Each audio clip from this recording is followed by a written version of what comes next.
So why did you join today? Yeah, so like I put you in the group, I'm applying to go 2021. So I'm applying for MBA this year to go Okay. next year. Yeah, and I'm also preparing for my GRE exam. So yeah, Oh, looking forward to learning useful tips. nice. So how many weeks are you into your GRE preparation?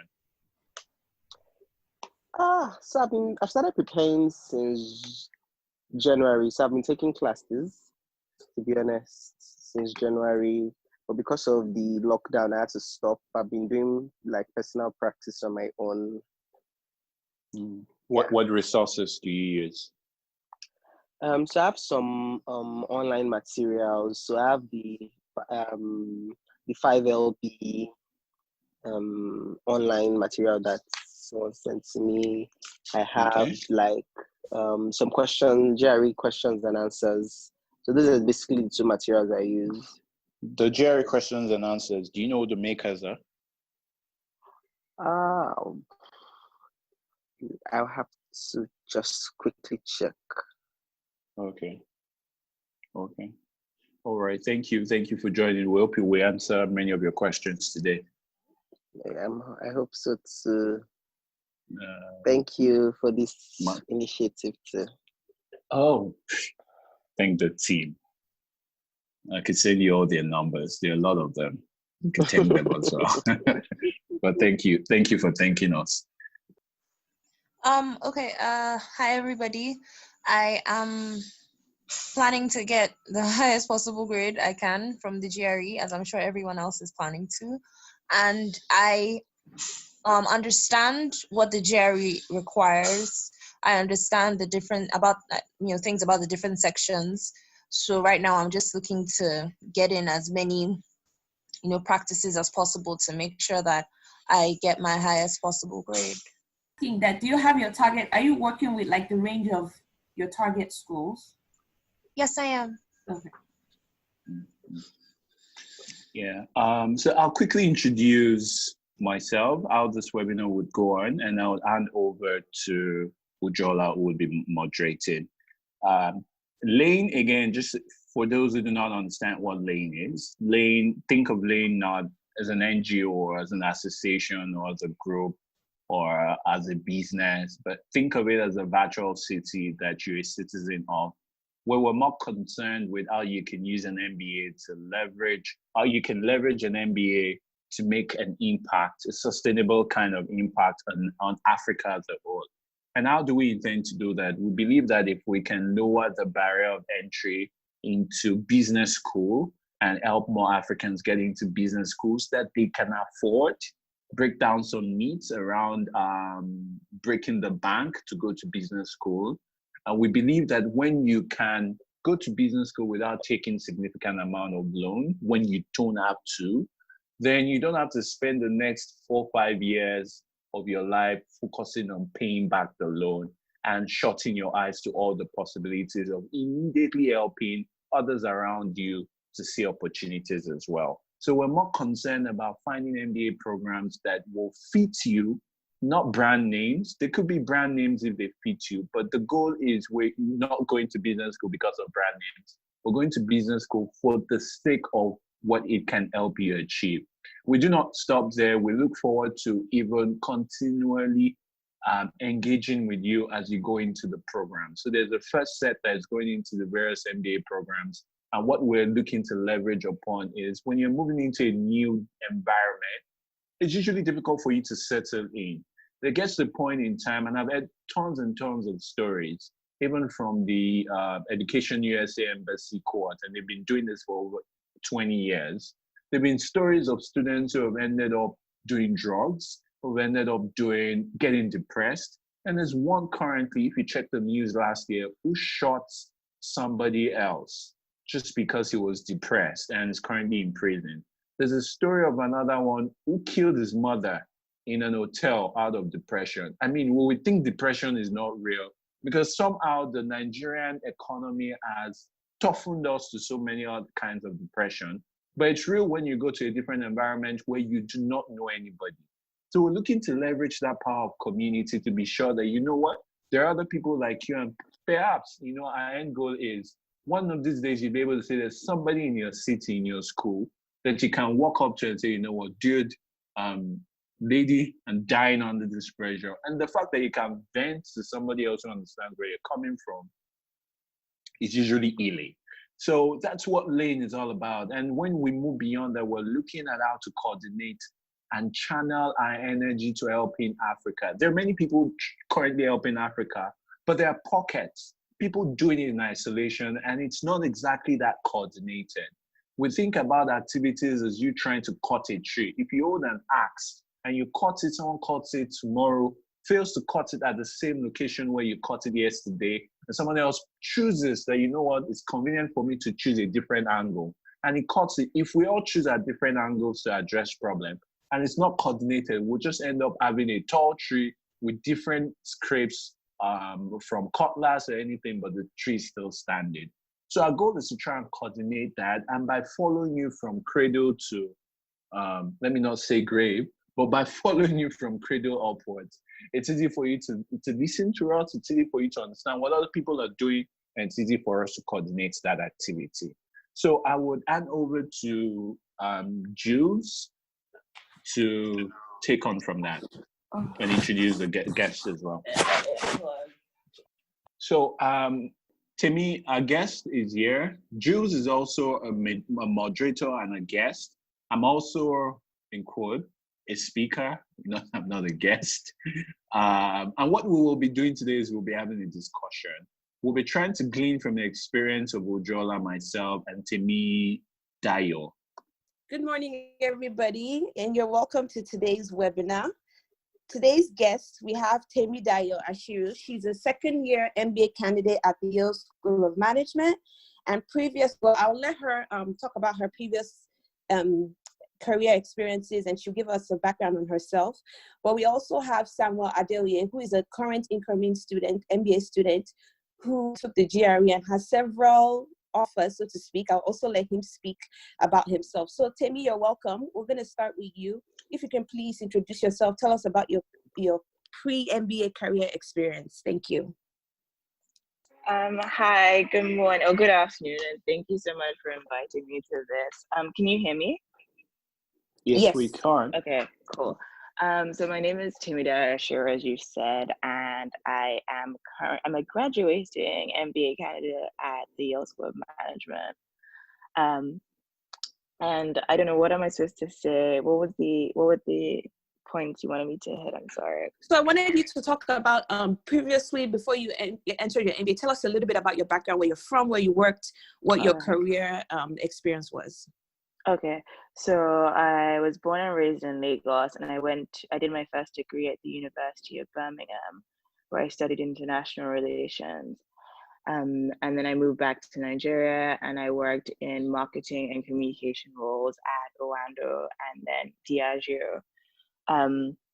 My last job before business school was as Chief Operating Officer at Cafe Neo. That was a role that I was headhunted for, so I thought I was going to do that for a while. But I did that for about 18 months and decided that I had learned quite a bit about marketing. I had learned quite a bit about running a business and working in a startup space.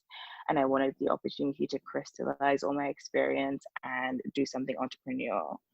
So I applied to Yale. I applied to only Yale, actually. I think in round 3, I ended up applying to Dartmouth just because I was like,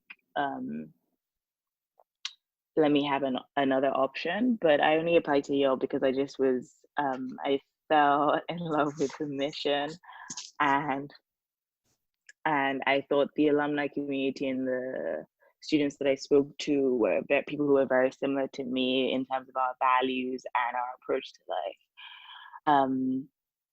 At SOM, I've done a range of different things in terms of classes, activities, leadership roles, and my summer internship was at Google, so I can speak to that as well if anyone has any questions or anything they want to ask me about that.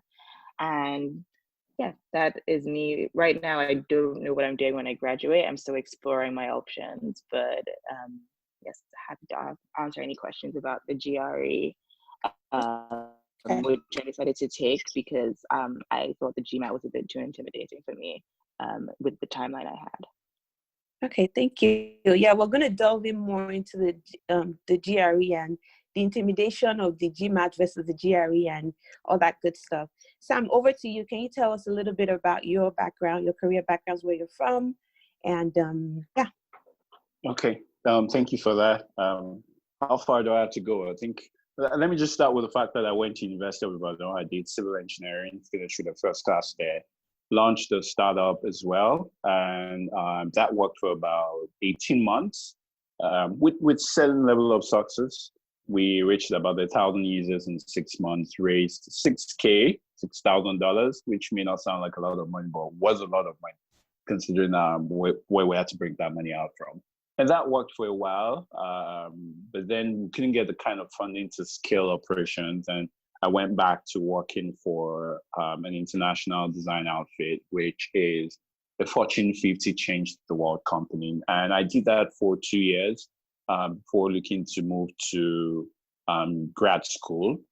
And why I chose to write the GRE was basically because I wanted my options. I wanted to be open to different options. I was at that point still contemplating, I was still open to the possibility of doing a master's or a PhD and doing that, and then eventually moving back to MBA. So my part wasn't exactly straight. I wasn't so sure where I'd get significant funding from. And I felt that if I went through the PhD route, I could come back later to do a master's. So that's why I took the GRE. I took my time to write the GRE. I remember my first practice test score was about 298. And considering that I had the civil engineering background, I was shocked, but I realized that there were tricks and techniques to doing the GRE. So I spent significant amount of time about, we're gonna delve into the mechanics of taking the GRE, how you studied. I just want to do a little bit of housekeeping before we keep going. The Zoom call is going to log us all out at 40 minutes past the hour. So if that happens and we're midstream, someone is speaking, just kindly log back in and then we'll keep going from there. And then secondly, I am quarantined with 2 boys. So if you suddenly hear an inburst of noises, lullabies, or somebody asking me for a snack, chances are it's one of my boys. So just excuse me on that end. So, okay, Sam, since it's already about to delve in that, can you tell us more about why the GRE and how you studied? How did you structure and prepare for the exam? Okay, so the question is broken into 2. Why the GRE and how I studied for the exam? Why the GRE? Yes, first of all, as I explained earlier on, I wanted to have options. I wasn't so sure. Even while I was applying to a PhD program, a master's program, and an MBA program. My MBA program was my best bet because it was going to take me straight to my destination. But I felt that I didn't want to stay any longer, and I wanted to experience the graduate school life in USA or Canada. So that's why I did the GRE. I could apply to multiple programs with it. I couldn't do that with the GMAT. I could only apply to business school with the GMAT. That's why I took the GRE. The second question about preparation was I took my time. It took 3 months. Because after I saw my practice test, I realized that, to be frank with you, I had a mental brain block when it comes. I used to have a mental brain block when it comes to taking standardized tests. So I avoided all job opportunities that required me taking tests. Total. I avoided it because I was too scared of standardized tests, and that's owing back to something that happened when I was really young. And that affected me. So I'd always had a fear for standardized tests, and I thought I would never have to take the GRE or any form of standardized test. So realizing that I had more of a mental brain block to overcome, I decided to spend as much as 3 months to prepare for the GRE. But when I did, I took it twice. The first time I had 315. Then a month later, I took it again and I had 321 in my GRE. Sorry, Sam, but you mentioned a 290 something. Was that a test? Yeah, or that practice? was my first practice test. Practice. Test. Okay. Yes. Okay. Yes. So the first time you took it, you had a 315. I had a 315, yes. And then the second time I took it, 321. Okay. So what do you think helped you improve your score? Like, what did you do differently? Oh, okay. So it wasn't about, so when I started, I told you I took 3 months to do it. The first exam was 2 months into my preparation. The second exam was 3 months into my preparation. What changed was more mental than actual practice. So this time around, within my 2 months, I think I took about 3 practice tests. But within 1 month of retaking the exam, I took 5 practice tests. So I think what changed was my emphasis on practices, understanding the mistakes I made, and also trying to fight that mental brain block that I had from an experience that just made me very scared of standardized tests. Okay, thank you. Temi, you touched on choosing the GRE because you felt the GMAT was intimidating. Can you talk a little bit about that and then go into how you studied for the GRE? Thank you for the question. So I think with the GMAT, I had one other friend who was applying for business school at the same time as me. And I think she had been studying for almost a year at that point, or like at least preparing mentally for it, and had taken it once before. And I think so I think like when you hear people going to business school with GMAT, you tend to hear about the high scores, so the 7-somethings or like 750, 730 or whatever. And I think she was scoring like 540, and I was like, okay. And I believe she was smart, more intelligent than me. So I was like, okay, if this person is doing this, I obviously won't be able to do better. I also sort of did a quick review of the test. And I think the fact that the GMAT changes with every question, I was like, if you fail one, the next one is a bit easier. So your score isn't as good. And I found that the GRE does that, but it's based on sections and not question by question. I also, I studied international relations. I haven't done any real math since I was in secondary school. So I thought it would be too technical and too prompt heavy for me. So I decided to do the GRE because I thought I was probably better in terms of my vocabulary. So that was why I really, and as I guess a bit of background, I decided to apply to business school in July, and I ended up applying in September. So it's a very short turnaround time. Yeah, it was September I applied. So it's a very short turnaround time. So I was thinking, what is the best way to maximize my strengths, and what was the perceived easier test? I mean, both of them are equally as hard and both are challenging. But I guess to the point that was made earlier, I don't necessarily think you need a very long time to prepare. I think you start to psych yourself out, and there's a point where you plateau in terms of your learning. I also recognize that with something like the GRE, the words, for example, I wasn't going to learn all of those words for the exam. There was no way I was going to do that. I think unless you have already a practice of including those words or those skills in your day-to-day life, it's very hard to cram sort of those things for an exam.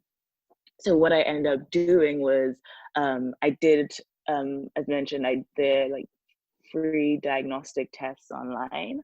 So I think I did the first one just to check what exactly was I just not really strong on. And when it breaks down and tells you where you did well and where you sort of struggled. And I focused a lot on that.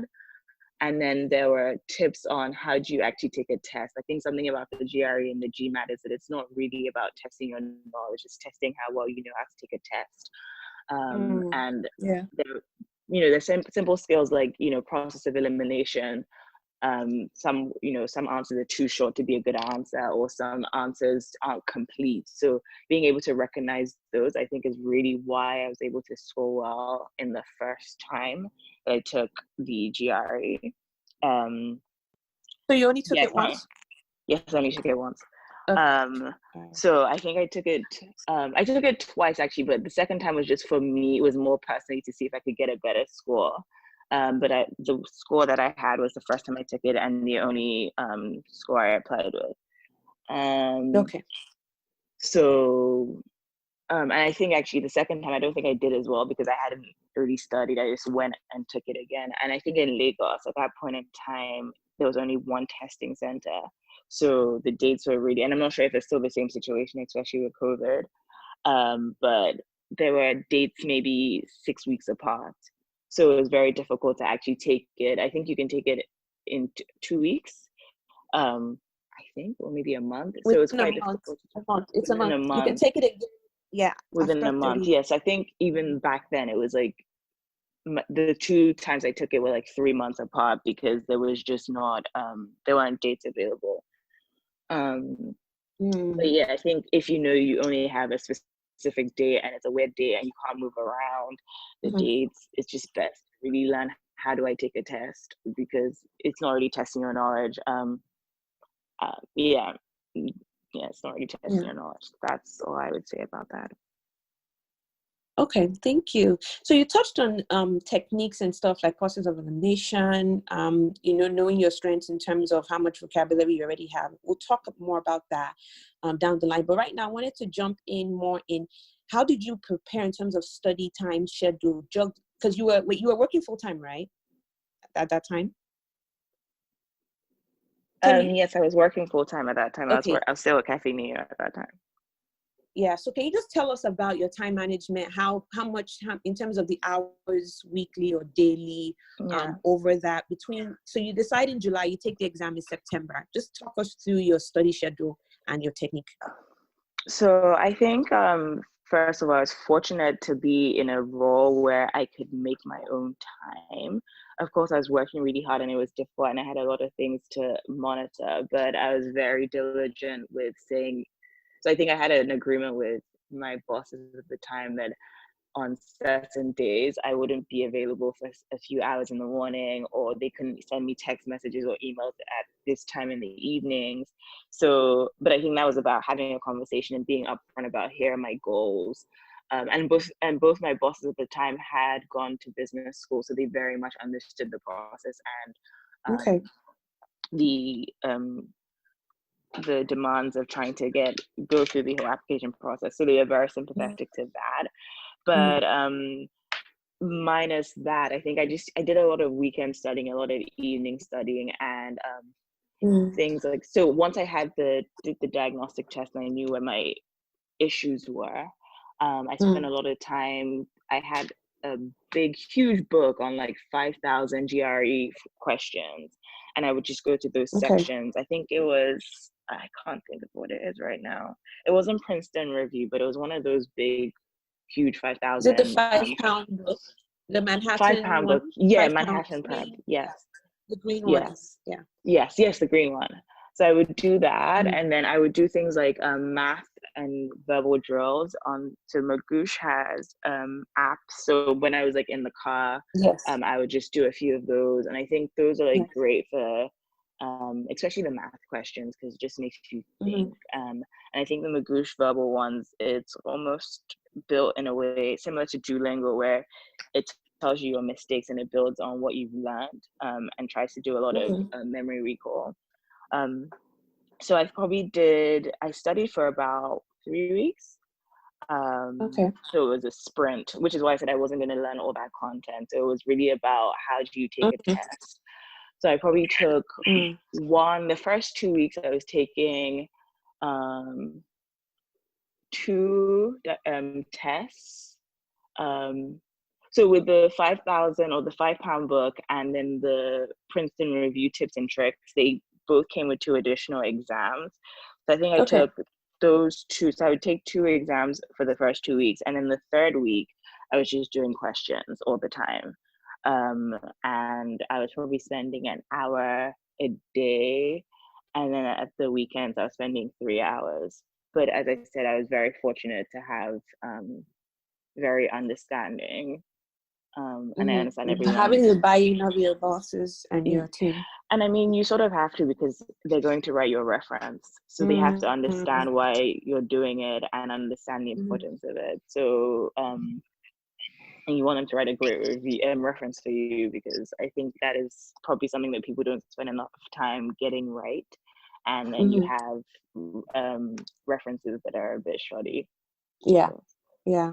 Having that buy-in very early on, I found out was also something that helped me in terms of my testing and my recommendations. So you touched on some of the materials you used, the 5-pound big book, the Magoosh app, the Princeton review. Was there any other materials you used? Sorry, I didn't get the end of that question. No, so I was just summarizing some of the materials you used. I mean, later on for all attendees, we'll send you, if you're interested, we'll send them a list of recommended materials of the materials that our panelists talk about today. So I just wanted to get, are there any other materials you use in addition to the 5-pound book, the Magoosh app, and the Princeton review? Which one of the Princeton reviews did you use? It was called Princeton Review, like tips and tricks for taking, cracking the GRE. Cracking the GRE. Okay, yeah, I used that one too. Yeah. Was there any other materials you used in addition to these? Not really. As I say, I think at some point you start to get to analysis paralysis. So for me, and as I said, I think as I think Sam said, like it gets to a point where you become slightly crippled because your anxiety builds. So I was just like very much quickly about getting the test done as quickly as possible. With as much knowledge and confidence as I could get. Yeah, the mental part is so important. Sam, what about you? What materials did you use? Did you use any of these, or were there any other materials you found useful in your study? Okay, thank you very much. I think there's one thing Temidayo mentioned that I think everyone needs to understand to their bones and marrow. GRE is not a test of how intelligent or knowledgeable you are. It's a test of how you can take the test. It sounds counterintuitive, but once you understand that, it's one of the things that just broke me out of the fear that, okay, Sam, I've been learning and I naturally believe in my abilities to learn anything I put my head to. And I had to tell myself, Sam, look at all the things you've done. Look at how you've learned this under 6 months, how you've done this under 3 months. And I looked at it and I said, oh, if GRE is a test of how to take a test, so all I need to do is learn how to take standardized tests. And I think I focused majorly on that for a larger chunk of my preparation. And I think that's part of the reasons why it extended over 3 months. Sorry, when you say you focused on that being what? That being trying to understand the GRE test. I think people don't spend enough time understanding the GRE test. People don't spend enough time there. And I think I spent enough time trying to understand that and forgetting everything I'd learned about maths and just understanding the GRE maths and the tricks behind it. Okay. With respect to the materials, with respect to the materials I used, I think I was going to say something, but I lost my train of thought there. With respect to the materials I used, I started with Kaplan. I focused on Kaplan and Manhattan for the first 2 months. As soon as I took the test the first time, I realized that Kaplan's math or quant was simple compared to the actual thing. So the second time I was going to take it, I focused on Manhattan and the ETS guide, the 3 guides, the first full one, and then the other 2 that broke the exam into verbal and quantitative. It gave me more realistic questions to solve than Kaplan. So if I would recommend Kaplan, I wouldn't recommend the quantitative part of Kaplan, especially if you're using the guide 2019, 2018 guide. I don't know if they've changed it now, but that's my experience basically. The second thing is their verbal aspect is quite good. I didn't have any problem with that. When it comes to learning vocabulary, Kaplan verbal, yes. Okay. Kaplan verbal, but I've read a lot about Magoosh, right? And it seemed to be a very good one. Most of my friends that took GRE said they used Magoosh and they did well, considering they put in the time. The other thing I wanted to point out is, Temidayo has a different experience, and I'm sure other people have different experiences as well. So don't take, I may spend 3 months to learn the GRE, but you really need to understand who you are and where you're coming from to determine how long you need to prepare. If you take the practice test and you realize that, you know what, I have a lot of work to do, don't be ashamed to take 6 months to write the GRE. I know people who wrote the GRE when they were going into undergraduates, had a different score, and took the whole 5 years practicing how to take GRE score. And they came out, and I know a friend that came out and scored 333 in the GRE. So take as much time as you want. Don't try to impress anybody without much time. No one is going to ask you how many months did you spend to take the GRE when they're evaluating your GRE score. They just want to see that you're scoring a very good high score. And that's why it's important to start as early as possible. That's a very good point, Sam, that you raised. I know that for me, I had been out of school for over 10 years, my undergraduate. So, and I'd been doing mostly marketing communications. My background is in marketing communication. So I was really rusty in my math skills. So the first thing I had to do was even go back to my foundation. So I was like, you know what, GRE, first wait, hold on. Because by the time I think when I did my first practice test, it was horrible. I think in the math, I scored like, let's say there were 10 questions. I think I got 3 right. You know what I mean? So I was like, okay, you know what, let's even leave this so that I don't become discouraged. Because, you know, I get